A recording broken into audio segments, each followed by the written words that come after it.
think, he said today he was very surprised, or he was quoted as saying he was very surprised that Michael taped him. So I think he is clearly surprised that this occurred, although Trump spent most of his career threatening business acquaintances, other lawyers, and journalists that he was taping them. A lot of times that was just bravado. Trump's always had people in his orbit who are fixers, who go out and settle problems for him, and that's the role that Michael Cohen has played for him. I think there's, I don't know legally how much this issue with the payments are going to come home to roost for the president in a way that's actually threatening to him. I don't think campaign finance law violations are really going to be a threat to him. I think the issue with Michael Cohen goes beyond this sort of thing. It's what did he know about transactions in Russia? He was involved with Felix Sater in trying to get a hotel built, a new Trump Tower in Moscow. He and Sater brought Ukrainian peace plans to Michael Flynn. There's all these odd little moments in which Michael Cohen is intersecting around the Russian issue, and that's more what's at the heart of what Mueller is looking at is Trump's inner circle intersecting with Russians or Russian cutouts to influence the outcome of the 2016 campaign. So that's the other thing. That's the bigger picture thing that's kind of been hanging here. Because Michael Cohen, he gave this interview to ABC. He hires Lanny Davis. There's been this sense that he's trying to convey some kind of message to Donald Trump. And one of the sort of guessing games I've been watching today as this all plays out is who's trying to send the message to who here? Is this another example of Cohen maybe trying to send a message to Trump? Is this a message some are saying that Trump and his team are trying to send to Cohen? Right. Well, so it's a debate over who the source was. I'm sure we could ask Mike Schmidt about it, but we don't want to give anything away.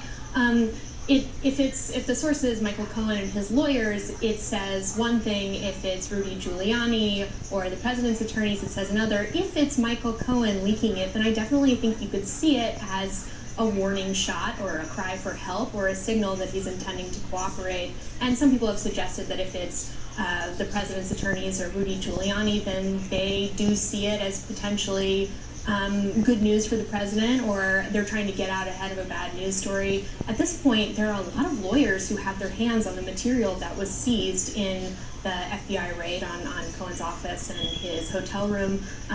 There's a lot of potential sources. Well, Michael, I know it's futile if I was going to ask you to reveal a source or anything, but let me ask you this way, is your sense, do you have any sense of the motive of who is leaking this?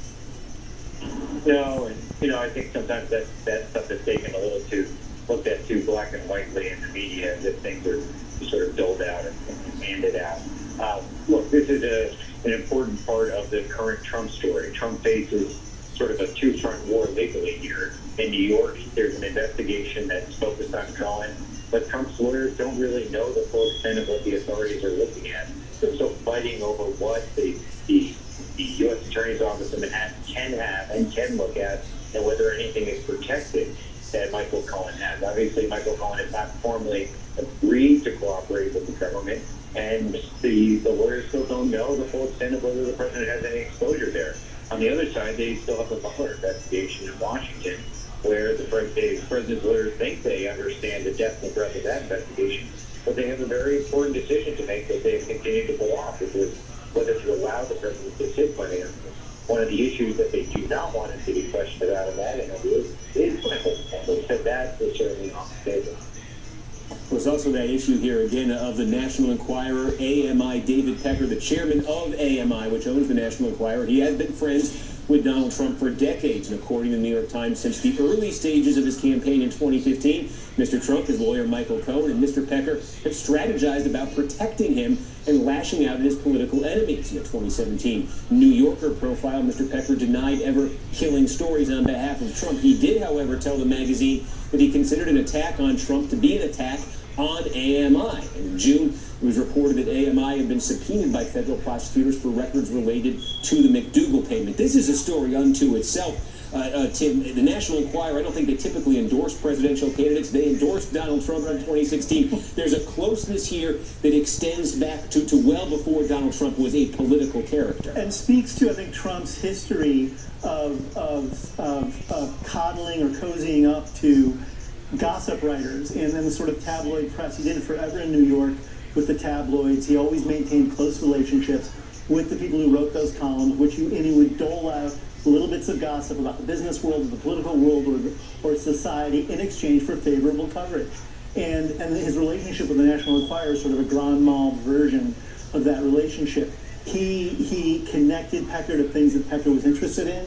In turn, Pecker gave him fawning coverage. It was clear quid pro quo. And that's the thing I think that folks are trying to, reading this today, certainly I have the question, if the National Enquirer had this story, and there was a discussion potentially about paying, and then there was no payment, why wouldn't there be? If you're running for president, you're worried about it, and this is what it's going to take to get it buried, why wouldn't the payment then happen? Well, I can't speak to why the president didn't pay or there was no agreement reached for a payment, but I do think one of the most interesting aspects of what happened today is the fact that Michael Cohen taping his client, which former federal prosecutors I spoke to today said is totally unethical and almost completely unheard of, really undermines this narrative that we've all been talking about for months about Cohen's loyalty to his client.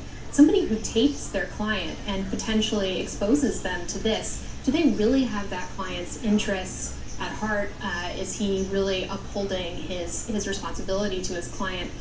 Maybe he was not the kind of ride or die sidekick that we all thought he was. Right, well, let me ask you, Kitty, just very quickly, as a lawyer, is it something, have you heard of that before? A lawyer taping his own client like this?